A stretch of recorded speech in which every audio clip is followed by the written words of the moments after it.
Hello दोस्तों, आज हम श्रीमद् भागवत गीता का दूसरा अध्याय पढ़ेंगे। पहले अध्याय में हमने देखा संजय कैसे दोनों पक्षों के सेनाओं का वर्णन करते हैं और किस तरह अर्जुन शोकाकुल हो जाते हैं अपने आगे सगे संबंधियों को देखकर।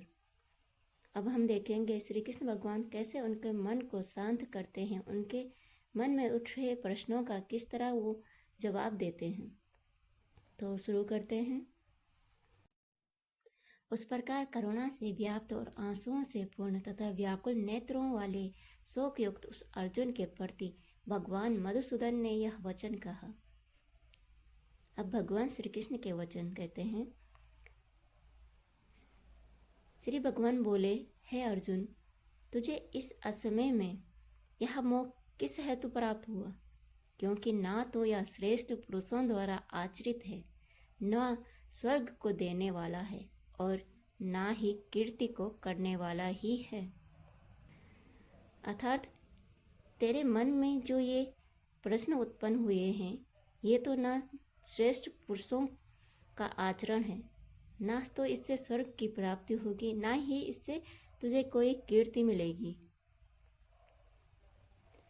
इसलिए हे अर्जुन, नपुंसकता को मत प्राप्त हो, तुझमें यह उचित नहीं जान पड़ती। हे परंतप, हृदय की तुच्छ दुर्बलता को त्याग कर युद्ध के लिए खड़े हो जाओ। अर्जुन बोले, हे मधुसूदन, मैं रणभूमि में किस प्रकार बाणों से भीष्म पितामह और द्रोणाचार्य के विरुद्ध लड़ूंगा? क्योंकि हे अरिसूदन, वे दोनों ही पूजनीय हैं। इसीलिए इन महानुभावों गुरुजनों को ना मारकर मैं इस लोक में भिक्षा का अन्न भी खाना कल्याणकारक समझता हूँ, क्योंकि गुरुजनों को मारकर भी इस लोक में रुधिर से सने हुए अर्थ और काम रूप भोगों को ही तो भोगूंगा। हम यह भी नहीं जानते कि हमारे लिए युद्ध करना और ना करना, इन दोनों में से कौन सा श्रेष्ठ है। अथवा यह भी नहीं जानते उन्हें हम जीतेंगे या हमको वो जीतेंगे। और जिनको मारकर हम जीना भी नहीं चाहते, वे ही हमारे आत्मीय धृतराष्ट्र के पुत्र हमारे मुकाबले में खड़े हैं। इसलिए कायरता रूप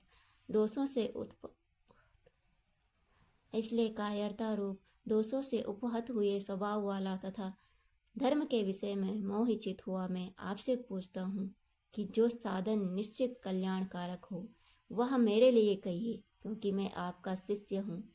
इसलिए आपके शरण हुए मुझको शिक्षा दीजिए। क्योंकि भूमि में निष्कंटक धन धान्य संपन्न राज्य को और देवताओं के स्वामी पने को प्राप्त होकर भी मैं उस उपाय को नहीं देखता हूँ जो मेरे इंद्रियों के सुखाने वाले शोक को दूर कर सके। इस तरह अर्जुन पूरी तरह से कृष्ण के शरण में चले जाते हैं। संजय बोले, हे राजन, निद्रा को जीतने वाले अर्जुन अंतर्यामी श्री कृष्ण महाराज के प्रति इस प्रकार कहकर फिर गोविंद भगवान से युद्ध नहीं करूंगा या स्पष्ट कहकर चुप हो गए। हे भरतवंशी धृतराष्ट्र, अंतर्यामी श्री कृष्ण महाराज दोनों सेनाओं के बीच में शोक करते हुए उस अर्जुन को हंसते हुए यह वचन बोले। अब श्री कृष्ण भगवान के वचन सुनिए। श्री भगवान बोले, हे अर्जुन, तू न शोक करने योग्य मनुष्यों के लिए शोक करता है और पंडितों के से वचन कहता है, परंतु जिनके प्राण चले गए हैं उनके लिए और जिनके प्राण नहीं गए हैं उनके लिए भी पंडित जन शोक नहीं करते। इसमें श्री कृष्ण बोल रहे हैं कि तो जो उनके लिए शोक कर रहा है जो शोक के योग्य ही नहीं है, तो पंडितों से वचन कह रहा है, बड़े बड़े शब्द बोल रहा है। जिनके प्राण चले गए हैं और जिनके प्राण जाने वाले हैं, पंडित जन उनके लिए कभी शोक नहीं करते। आगे भगवान बोलते हैं, ना तो ऐसा ही है कि मैं किसी काल में नहीं था, तू नहीं था, अथवा ये राजा लोग नहीं थे, और ना ऐसा ही है कि इससे आगे हम सब नहीं रहेंगे। जैसे जीवात्मा की इस देह में बालकपन, जवानी और वृद्धावस्था होती है, वैसे ही अन्य शरीर की प्राप्ति होती है। उस विषय में धीर पुरुष मोहित नहीं होते। हे कुंती पुत्र, सर्दी गर्मी सुख दुख को देने वाले इंद्रिय और विषयों के संयोग तो उत्पत्ति विनाशशील और अनित्य है। इसलिए हे भारत, उनको तो सहन कर, क्योंकि हे पुरुष श्रेष्ठ, दुख सुख को समान समझने वाले जिस धीर पुरुष को ये इंद्रिय और विषयों के संयोग व्याकुल नहीं करते, वह मोक्ष के योग्य होता है। असत वस्तु की तो सत्ता नहीं है और सत का अभाव नहीं है। इस प्रकार इन दोनों का ही तत्वज्ञानी पुरुषों द्वारा देखा गया है। इसमें असत का मतलब है नष्टवान होना, जिसका कोई अस्तित्व ही नहीं है क्षणिक पर, और सत्ता का मतलब, सत का मतलब है हमेशा विद्यमान रहना, जो नष्टवान नहीं है, जो नाश रहित है। और तत्व का अर्थ है उसका ज्ञान होना। इन दोनों सत और असत का ज्ञान ही ज्ञानी पुरुषों द्वारा देखा गया है। नाश रहित तो उसको जान जिससे यह संपूर्ण जगत दृश्य वर्ग व्याप्त है। इस अविनाशी का विनाश करने में कोई भी समर्थ नहीं है। जो इस संपूर्ण जगत जिसमें व्याप्त है वो ही नाश रहित है और उसको वो अविनाशी है, उसका नाश करने में कोई भी सामर्थ्य नहीं है। इस नाश रहित अप्रेम्य नित्य स्वरूप जीव आत्मा के ये सब शरीर नाशवान कहे गए हैं। इसलिए हे भरतवंशी अर्जुन, तू युद्ध कर। जो इस आत्मा को मारने वाला समझता है तथा जो इसको मरा मानता है, वे दोनों ही नहीं जानते, क्योंकि यह आत्मा वास्तव में ना तो किसी को मारता है और ना ही किसी के द्वारा मारा जाता है। अर्थात आत्मा अजर है, अमर है। शरीर मरती है, लेकिन आत्मा को ना तो मारा जा सकता है, ना ही आत्मा किसी को मार सकती है। आत्मा हमेशा विद्यमान रहती है। वो एक शरीर को छोड़कर दूसरे शरीर में प्रवेश करती है। शरीर नाशवान है, शरीर मरता है, आत्मा नहीं। आगे श्री कृष्ण कहते हैं, यह आत्मा किसी काल में भी ना तो जन्मता है और ना ही मरता ही है, तथा यह उत्पन्न होकर भी होने वाला ही है, क्योंकि यह अजन्मा, नित्य, सनातन और पुरातन है। शरीर के मारे जाने पर भी यह नहीं मारा जाता।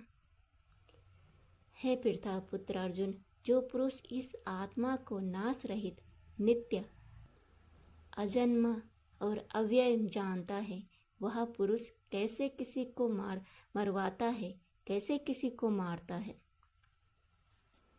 जैसे मनुष्य पुराने वस्त्रों को त्याग कर दूसरे नए वस्त्रों को ग्रहण करता है, वैसे ही जीव आत्मा पुराने शरीर को त्याग कर दूसरे नए शरीर को प्राप्त होता है। इस आत्मा को शस्त्र नहीं काट सकते, इसको आग नहीं जला सकती, इसको जल नहीं गला सकता और वायु नहीं सुखा सकता, क्योंकि यह आत्मा अछेद्य है, यह आत्मा अध्यय है और निसंदेह अशोष्य है, तथा यह आत्मा नित्य, सर्वव्यापी, अचल, स्थिर रहने वाला और सनातन है।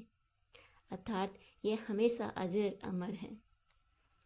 यह आत्मा अव्यक्त है, यह आत्मा अचिंत्य है और यह आत्मा विकार रहित कहा जाता है। इससे हे अर्जुन, इस आत्मा को उपयुक्त प्रकार से जानकर तू शोक करने योग्य नहीं है। अर्थात तुझे शोक करना उचित नहीं है। किंतु यदि तू इस आत्मा को सदा जन्मने वाला तथा सदा मरने वाला मानता हो, तो भी हे महाभाव, तो इस प्रकार शोक करने योग्य नहीं है, क्योंकि इस मान्यता के अनुसार जन्मे हुए की मृत्यु निश्चित है और मरे हुए का जन्म निश्चित है। इससे भी इस बिना उपाय वाले विषय में तू शोक करने योग्य नहीं है। हे अर्जुन, संपूर्ण प्राणी जन्म से पहले अप्रकट थे और मरने के बाद भी अप्रकट हो जाने वाले हैं, केवल बीच में ही प्रकट हैं। फिर ऐसी स्थिति में क्या शोक करना। कोई एक महापुरुष ही इस आत्मा को आश्चर्य की भांति देखता है और वैसे ही दूसरा कोई महापुरुष ही इसके तत्व का आश्चर्य की भांति वर्णन करता है तथा दूसरा कोई अधिकारी पुरुष ही इसे आश्चर्य की भांति सुनता है और कोई कोई तो सुनकर भी इसको नहीं जानता। हे अर्जुन, यह आत्मा सबके शरीर में सदा ही अवध्य है, अर्थात जिसका कोई वध न हो। इस कारण संपूर्ण प्राणियों के लिए तू शोक करने के योग्य नहीं है तथा अपने धर्म को देखकर भी तू भय करने योग्य नहीं है, अर्थात तुझे भय नहीं करना चाहिए, क्योंकि क्षत्रिय के लिए धर्मयुक्त युद्ध से बढ़कर दूसरा कोई कल्याणकारी कर्तव्य नहीं है। हे पार्थ, अपने आप प्राप्त हुए और खुले हुए स्वर्ग के द्वार रूप इस प्रकार के युद्ध को भाग्यवान क्षत्रिय लोग ही पाते हैं, किंतु यदि तू इस धर्मयुक्त युद्ध को नहीं करेगा तो स्वधर्म और कीर्ति को खोकर पाप को प्राप्त होगा तथा सब लोग तेरी बहुत काल तक रहने वाली अपकीर्ति का भी कथन करेंगे और माननीय पुरुष के लिए अपकीर्ति मरण से भी बढ़कर है। और जिनकी दृष्टि में तू पहले बहुत सम्मानित हो अब लघुता को प्राप्त होगा, वे महारथी लोग तुझे भय के कारण युद्ध से हटा हुआ मानेंगे। तेरे वैरी लोग तेरे सामर्थ्य की निंदा करते हुए तुझे बहुत से ना कहने योग्य वचन भी कहेंगे। उससे अधिक दुख और क्या होगा? या तो तू युद्ध में मारा जाकर स्वर्ग को प्राप्त होगा अथवा संग्राम में जीतकर पृथ्वी का राज्य भोगेगा। इस कारण हे अर्जुन, तू युद्ध के लिए निश्चय करके खड़ा हो जा। जय पराजय, लाभ हानि और सुख दुख को समान समझकर उसके बाद युद्ध के लिए तैयार हो जा। इस प्रकार युद्ध करने से तो पाप को नहीं प्राप्त होगा। हे पार्थ, यह बुद्धि तेरे लिए ज्ञान योग के विषय में कही गई और अब तू इसको कर्म योग के विषय में सुन।